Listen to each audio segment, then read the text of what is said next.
Kamera siapa sih?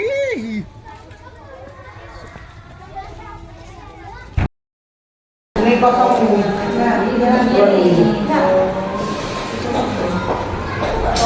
Nanti Ida numpang buku aja. Itu aslinya kayak dari kamu. Apa tuh mana? Stop. Stop.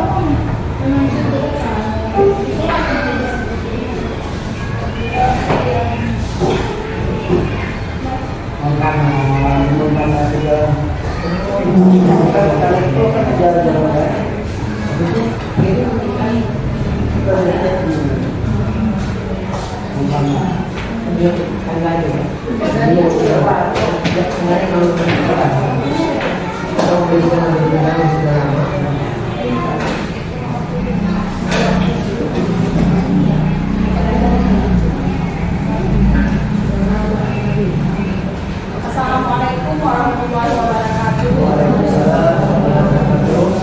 Alhamdulillah, puji syukur kepada Allah Subhanahu wa taala yang telah memberikan kesempatan pada hari ini sehingga kita dapat berkumpul di ruangan ini untuk menyaksikan salah satu guru kita membagikan praktik baik ya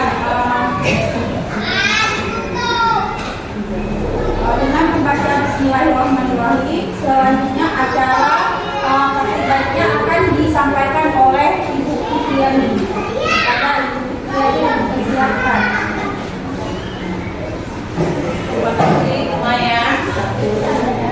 Assalamualaikum warahmatullahi wabarakatuh. Waalaikumsalam warahmatullahi wabarakatuh. Apa kabar semuanya Bapak Ibu?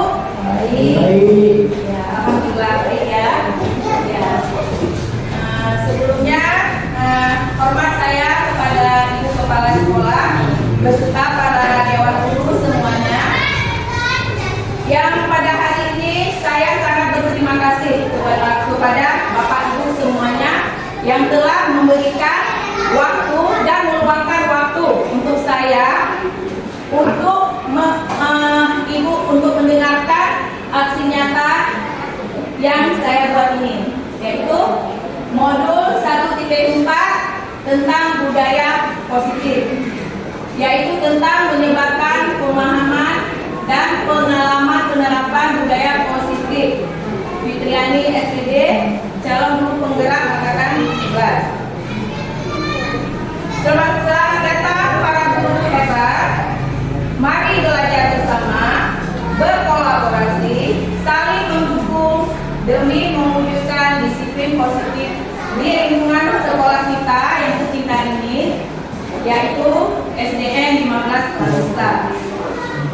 Jadi Bapak Ibu, di sini kita sama-sama berkolaborasi, sama-sama bekerja sama, ya, untuk mewujudkan sekolah kita sekolah yang hebat dan juga murid-murid yang hebat juga, yang akan kita dambakan di masa depan yang akan datang. Semoga anak-anak kita menjadi anak-anak yang sukses, ya, amin ya. Ya, ini adalah profil SD kita ya Bu ya. SD Negeri 15 Pramusta. Ya. Ya. SD Negeri 15 Pramusta ya. Yang lama. Sapinya hilang batu.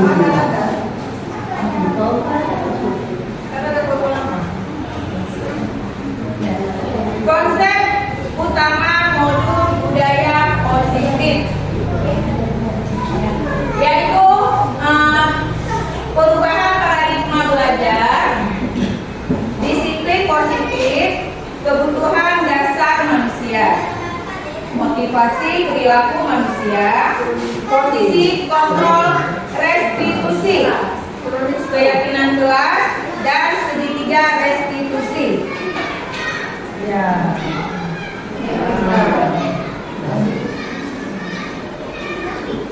Pembelajaran dengan paradigma baru.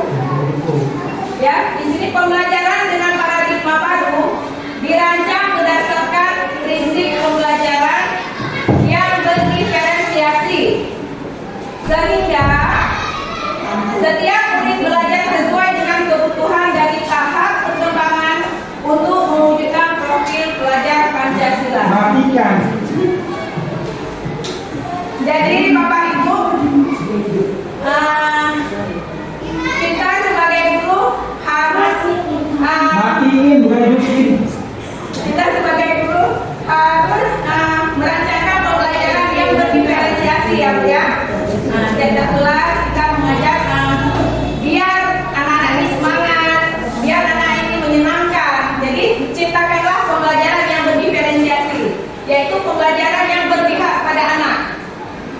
Ya. Ya. Dari Pancasila. Ya. Sebagaimana yang kita ketahui, profil pelajar Pancasila itu terdiri 6 ya Bu ya. Yang pertama mandiri, bernalar kritis, kreatif, bergotong royong, beriman dan bertakwa kepada Tuhan Yang Maha Esa, dan kreatif ya.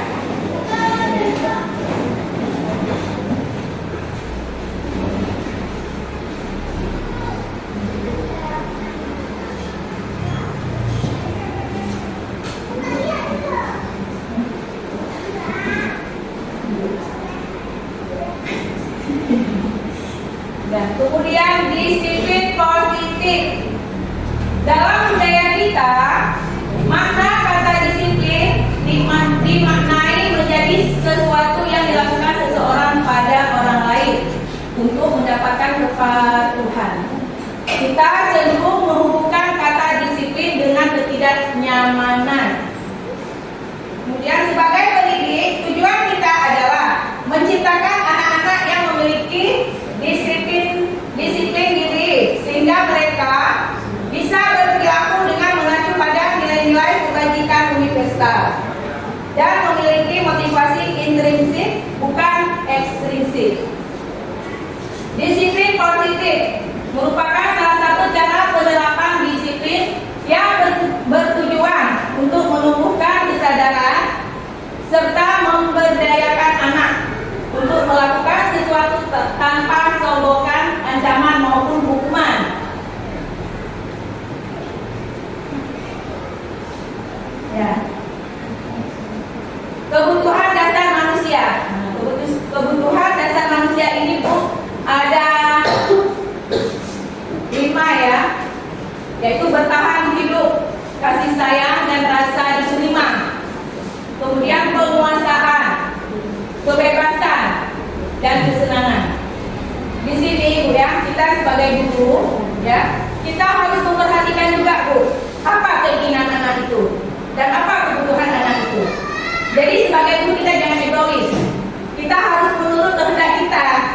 Kita harus memperhatikan minat anak itu apa, bakat anak itu apa. Kita harus mengetahui karena kita harus mengajarkan anak itu untuk menyenangkan sehingga pembelajaran yang kita transferkan kepada anak itu mudah diterima. Jadi anak-anak itu perlu juga kasih sayang seperti kita anak kandung kita sendiri ya Bu ya. Kemudian kasih kebebasan mereka. Jangan kemauan gurunya, kamu harus begini, kamu harus begitu. Tidak juga Bu ya. Kita harus beri dia kebebasan. Maunya dia apa? Pembelajarannya seperti apa untuk anak-anak kita.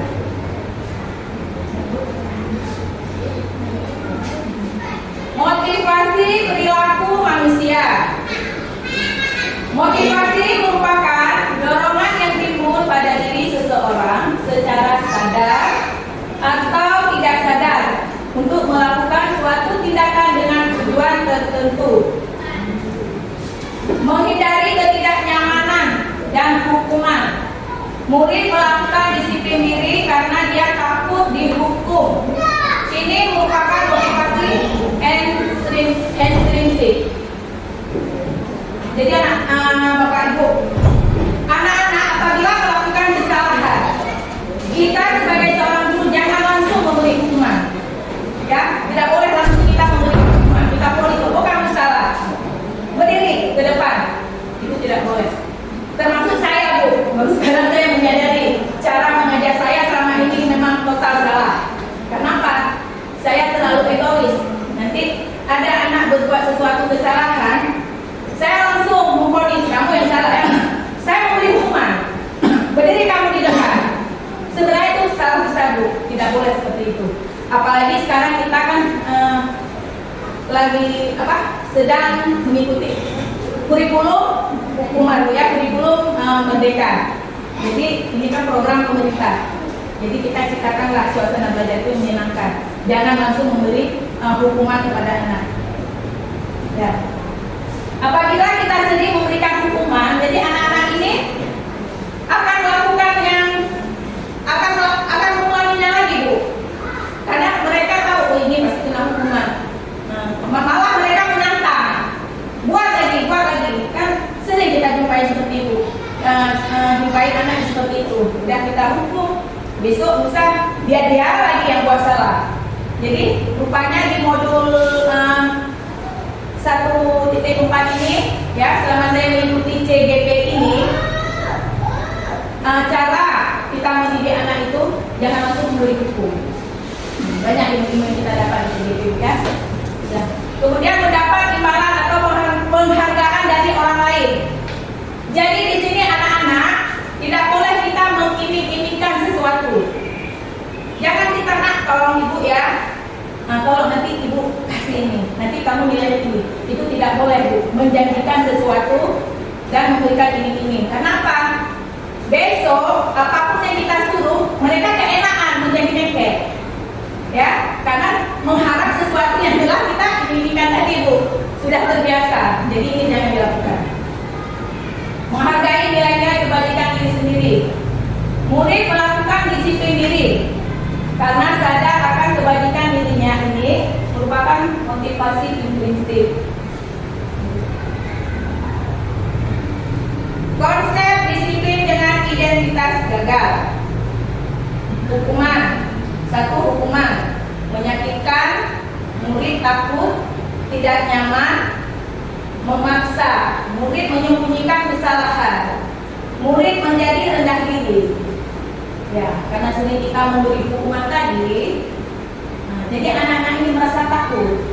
Ya, yang tadinya mau mengakui kesalahan, gara-gara kita memberi hukuman, mereka tidak mau mengakui kesalahannya. Ya, kemudian menjadi rendah diri. Ini bisa membuat anak menjadi minder, Bu. Kurang percaya diri.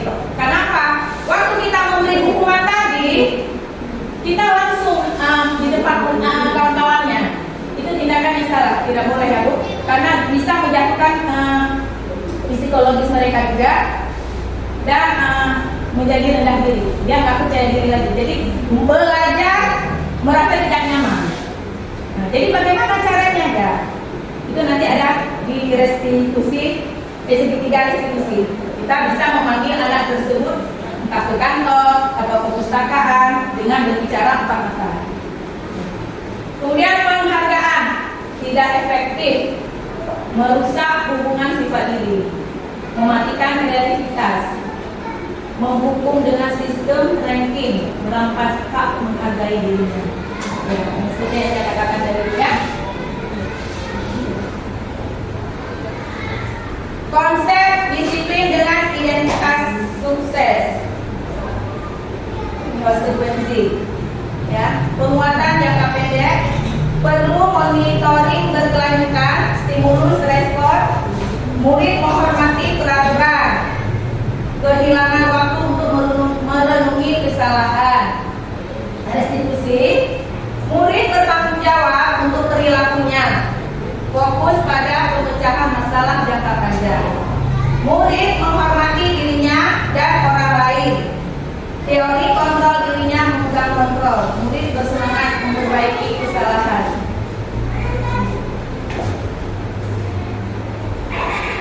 Konsep disiplin pendekatan restitusi.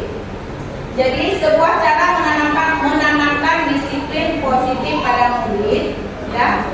Jadi di sini pengertian restitusi, yaitu proses menciptakan kondisi bagi murid untuk memperbaiki kesalahan mereka, sehingga mereka bisa kembali pada kelompok mereka dengan karakter yang lebih kuat.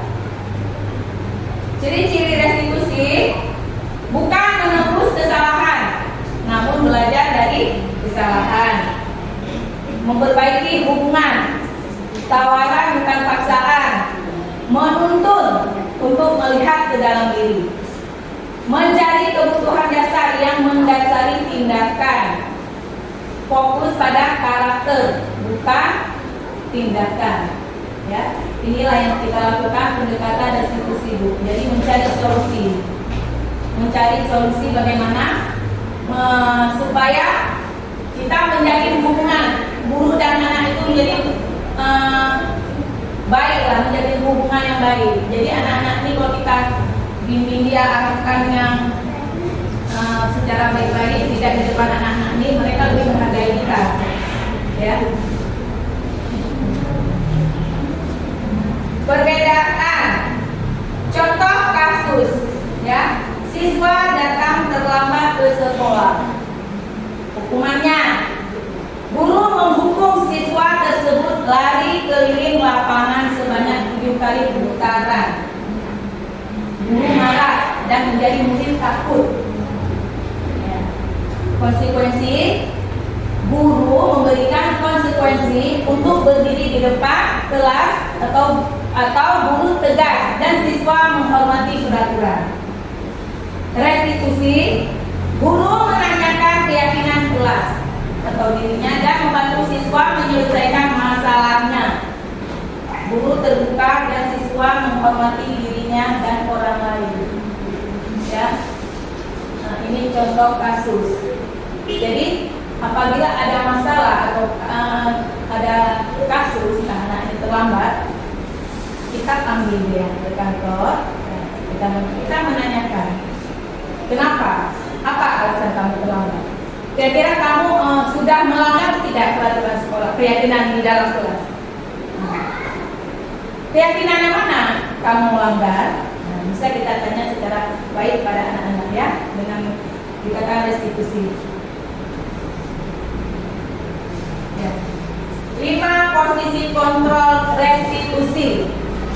Kita guru sebagai penghukum, pembuat rasa bersalah, teman, manajer, pemantau. Jadi kelima-lima ini pasti ada kita terapkan seperti ini ya. Kita sebagai penghukum pernah menghukum anak-anak, membuat rasa bersalah,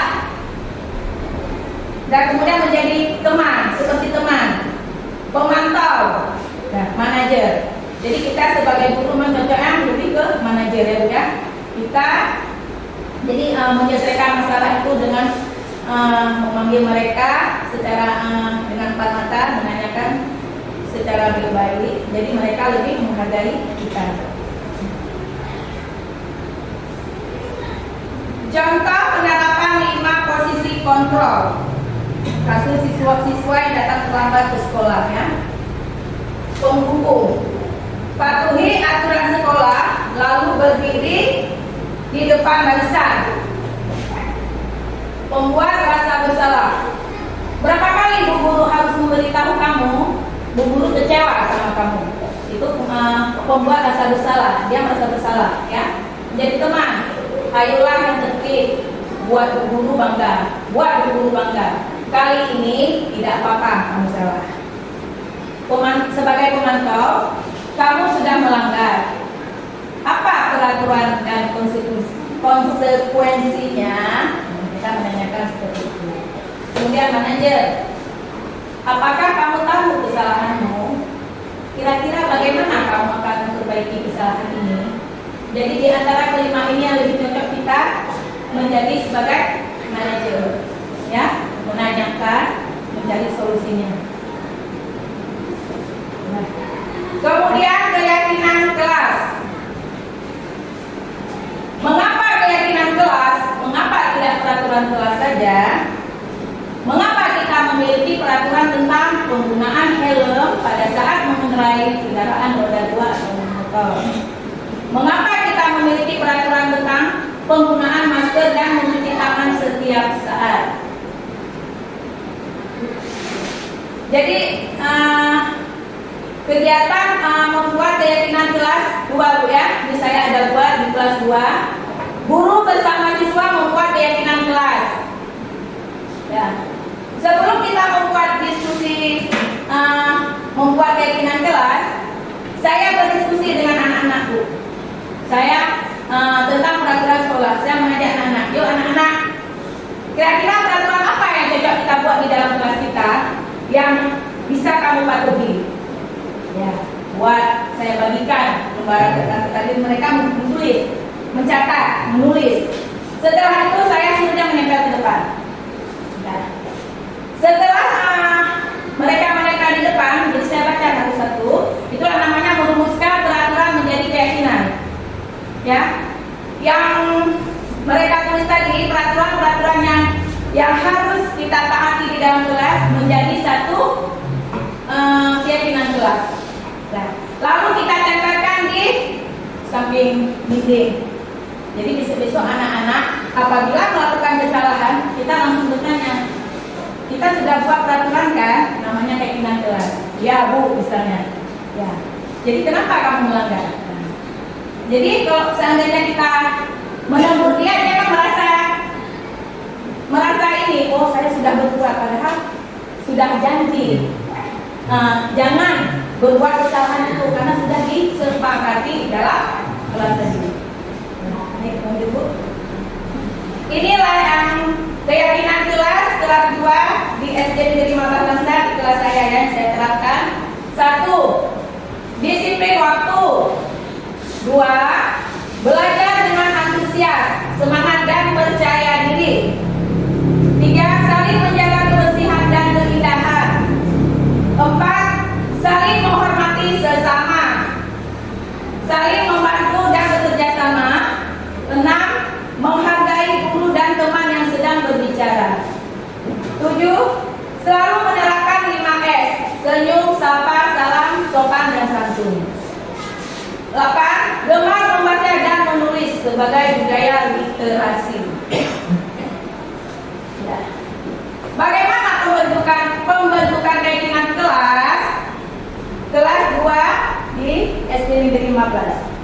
Yang pertama lebih abstrak dari peraturan, sedikit saja agar mudah diingat.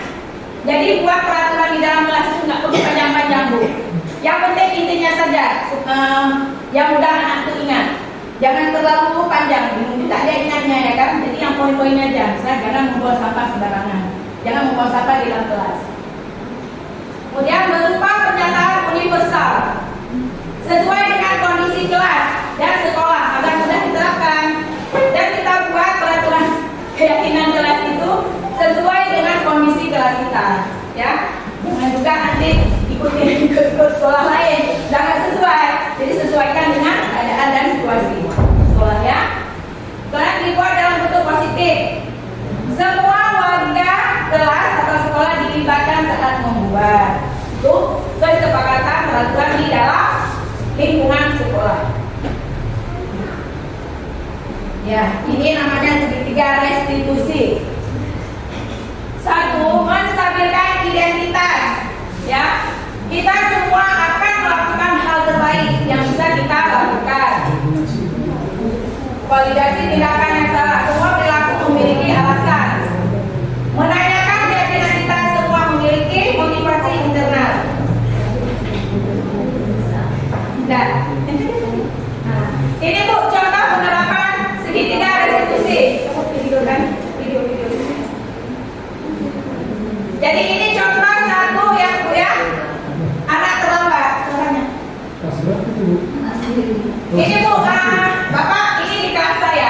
Ya, dia ini sering terlambat. Jadi saya panggil. Jadi saya tidak memarahinya di depan kelas.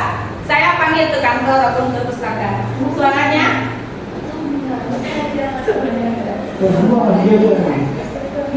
itu ada di awal ya? ya. Gambar Bu, berapa lama Bu? Itu sama saya ada Iya, betul Pak. Ada tahu ya. Lumayan tahu juga Bu. Iya, itu Pak kan. Jadi kita jangan langsung memberi hukuman pada anak. Iya. Tanya langsung secara Pak mata. Ya, jangan langsung memvonis. Makan jeruk. Iya Pak. Ya. Jadi saya mencari solusinya Pak. Iya. Ya, solusinya yaitu namanya penerapan segitiga restitusi. Bagaimana penyelesaiannya, apa masalahannya, dan bagaimana solusinya. Ya, lanjut Bu. Karena kita mau proses terlambat Bu. Ya. Ini adalah anak ini setelah saya panggil, setelah saya terapkan restitusi, segitiga restitusi. Nah, jadi dia merasa berterima kasih kepada Bu Fitri. Karena apa? Karena tidak memarahinya di depan kawan-kawannya. Ya. Ya, dia lebih percaya diri Bu, paham ya? Tapi kalau kita marahin di depan kawan-kawannya, dia merasa rendah diri dan kurang pede, ya? Lanjut Bu. Nah, ini contoh kasus. Oh, kasus dulu. Ya, kasus ya penerapan segitiga restitusi. Waktu belajar anak-anak ini berbuat kesalahan yaitu berantem di dalam kelas. Jadi saya panggil, yuk kita ke pustaka, selesaikan masalahnya ya. Karena nggak ada suaranya, Pak, maaf ya Ibu ya, suaranya. Oh, bisa mana? Nah, jadi selesaikan menanyakan ya, apa kesalahan yang telah kamu buat tadi dan peraturan di dalam kelas, keyakinan kelas apa yang telah kamu langgar. Nah, lanjut Bu. Nah, mereka kemudian merasa senang, berterima kasih, jadi menyelesaikan masalah itu dengan baik-baik dan tanpa pengetahuan temannya. Setidaknya jangan di depan kawan-kawannya ya. Coba. Iya Bu. Lumayan, thank you. Masih lama Bu. Sambung berjalan lagi Bu dia. Saya anak saya dapat pulang. Tenang Pak, ada itunya. Bukan masalah itunya Bu. Iya. Jadi Bapak Ibu, kesimpulan pada hari ini ya. Dalam penerapan program disiplin, hendaknya guru memiliki standar kepribadian, profesional dan sosial yang baik, di mana guru mampu merefleksi pada posisi kontrolnya saat ini. Bagaimana perjalanan dirinya sebagai seorang among, posisi manajer, yang menuntut murid menjadi insan yang mandiri, merdeka dan bertanggung jawab. Standar nasional pendidikan, ya. Semoga sesi belajar kita hari ini membawa manfaat sehingga dapat mewujudkan profil Pancasila.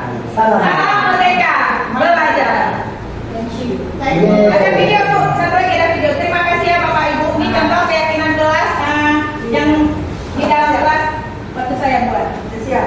Sudah siap. Sedikit lagi. Oke. Saya tanya yang lain sudah dua. Kalau saya cek di kelas yang dua ini ada keyakinan kelas. Ada. Ini maaf. Di piket itu ada, tetapi judulnya kalau saya buat hari Kalau ini kan belum berjalan ya. Iya. Baru mulai buat yang dua ini yang sudah. Udah Bu. Ada? Ada. Apa lagi yang ada? Keyakinan kelas udah kami buat, cuma belum ditempel. Nah, Kalau kelas dulu ada. soalnya berjalan waktunya sudah sebulan, 2 bulan ada jalan. Iya. Sudah senang kan naik kelas. Jadi apa yang dia dapat ya, apa yang dapat didapat di CGP itu itulah yang dilaksanakan di sekolah. Jadi jangan dapat disimpan sendiri. Jadi teman-teman yang lain ini tahu gitu maksud saya. Nah, ini Bu Fitri sudah dapat. Sampaikan seperti ini kan disampaikan kan? Jadi kan yang lain ini udah tahu. Ini buat seperti itu walaupun belum CGP. Nah, itu maksud saya. Jadi jangan didapat aja disimpan ilmunya. Jadi di apa? Imbaskan. Ipaskan ke yang lain semuanya. Jadi jangan dapat ilmu simpan sendiri. Jadi yang CGP lain nanti yang calon-calon bakal ikut CGP juga tahu nanti oh ini harus saya lakukan. Nah, seperti yang kemarin datang guru apa PP ya, PP. Dan kemarin karena berdua nampak kali dia nampak. Fitri nggak buat seperti itu, dia membuat, ya kan? Nah, apa kemarin? Tentang kalimat apa? Visi. Visi ya. Kalimat umpang kan? Visi. Tentang visi. Dia ada buat, ada disuruh daftar-daftar. Kemarin nggak ada. Kebetulan pas sekali pula PB datang. Kenapa? Beda-beda gitu kan. Itu ya. Jadi ini bukan hanya sekedar ikut TGP, harus dilakukan di sekolah, harus dilaksanakan. Kemudian seperti ini ya, anak-anak kalau dengan teman berkelahi, ya kan? ada minta maaf. Coba buat sekali itu khusus ya di dalam kelas itu, karena kita nggak bisa.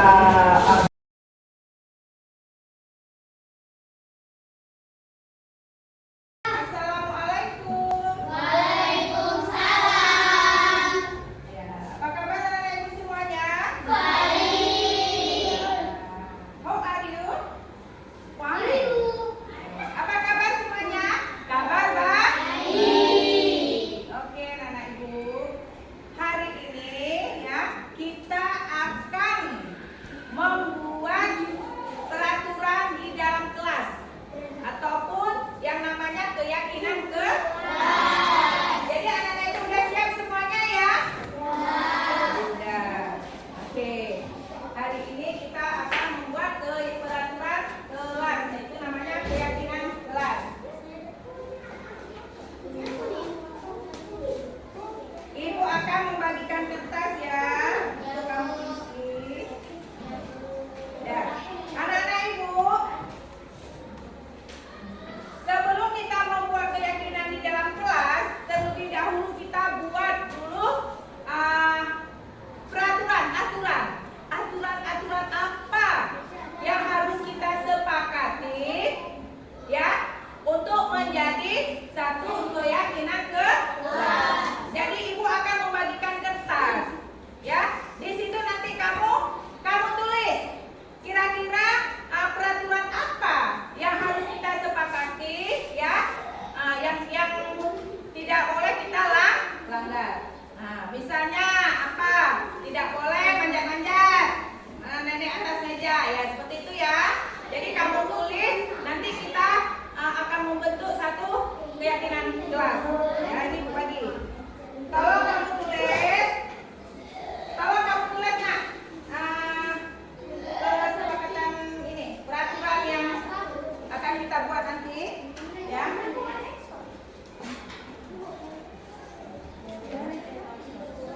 Ini. Ya, nanti itu kita kerjakan. Bisa ya? Ayo. Tuliskan. Tulis peraturan yang kita sepakati, yang tidak boleh kamu langgar. Kira-kira apa yang tidak boleh kita lakukan? Yang misalnya satu aja. Misalnya jangan manjat-manjat atas meja atau apa. Ya, sudah kamu tulis.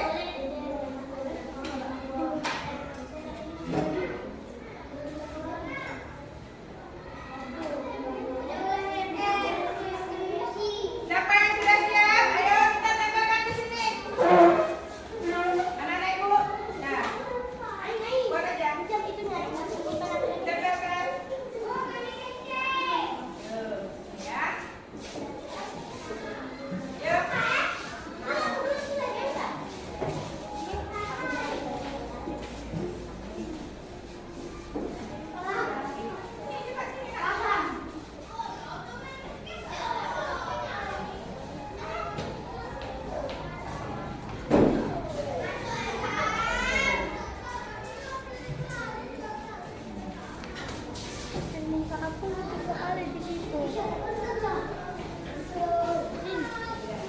Panjang-panjang ya.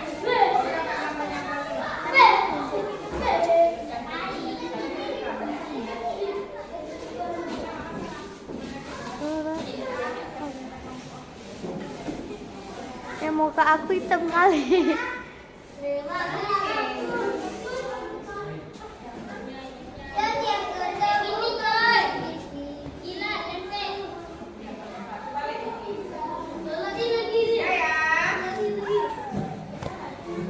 Oke, coba dulu yang rapi.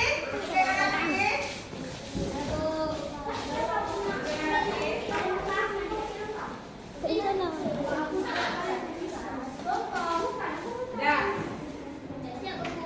ini kan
aku nulis Tidak di boleh sini. mengejek teman. Tidak boleh.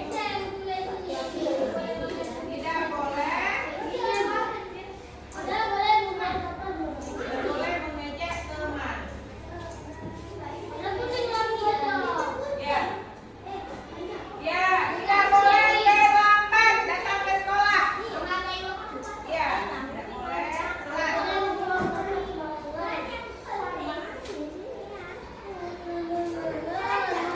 Tidak boleh dah. Jadi anak ibu perhatikan dulu.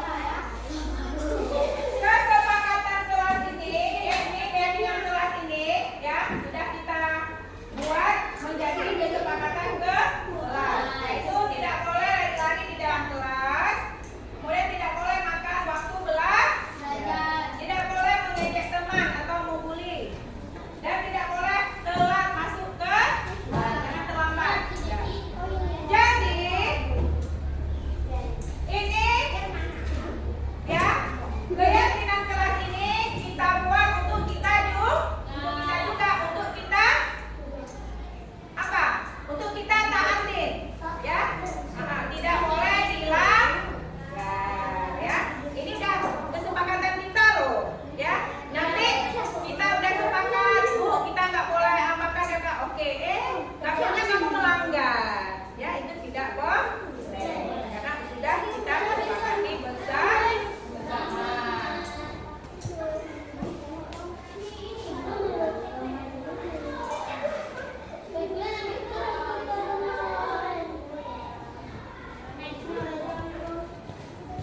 Udah anak ibu.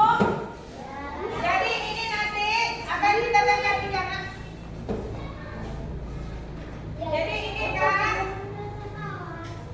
kesepakatan ini kita tempel di akan kita tempel di dinding belakang Nak, ya.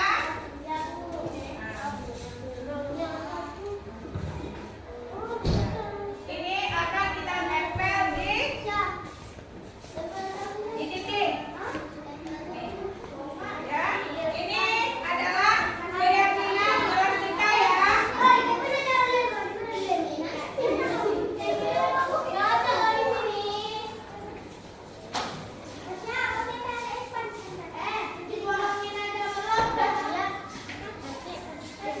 Ya, ini adalah keyakinan kelas kita. Jadi tolong anak-anak ibu untuk kita taati peraturan dan keyakinan yang telah kita sepakati. Jadi tidak boleh dilanggar ya. Jadi anak-anak ibu, untuk hari ini kita sudah selesai mengenai keyakinan kelas ya. Jadi ibu harap kita semua anak-anak ibu mau mematuhi aturan-aturan yang ada di dalam kelas ya, yaitu namanya keyakinan kelas. Jadi ajarkan atau mengenai keyakinan kelas. Jadi sekarang boleh kita istirahat dulu ya. Oke.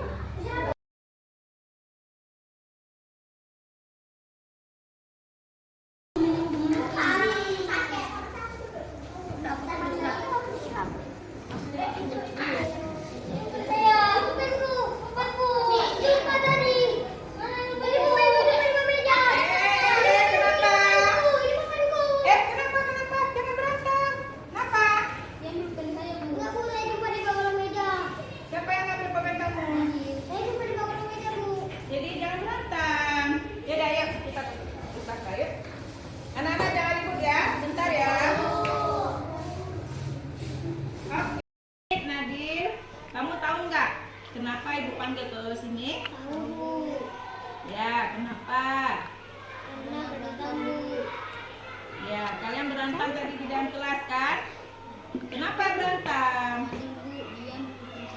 Enggak Bu, saya tidak ambil, tapi saya jumpa Bu tadi di bawah meja. Iya Bu, bukan saya jatuh.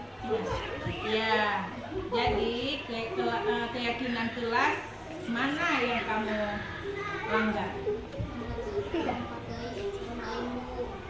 Menghargai orang lain. Ya, jadi bagaimana solusinya? Ya, lain Lain kali jangan buat keributan lagi ya di dalam kelas ya. Kita kan sudah ada buat kesepakatan kelas kan? Iya Bu. Ya udah. Jadi solusinya bagaimana? Minta maaf sama Nadine. Ya. Minta maaf ya. Karena sudah membunuhnya. Ya. Assalamualaikum warahmatullahi wabarakatuh.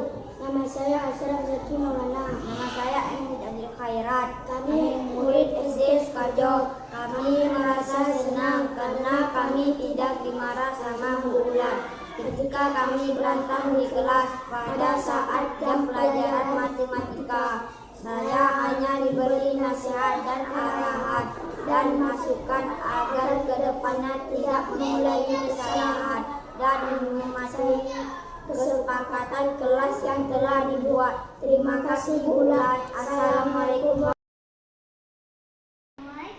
Waalaikumsalam. Masuk Ain.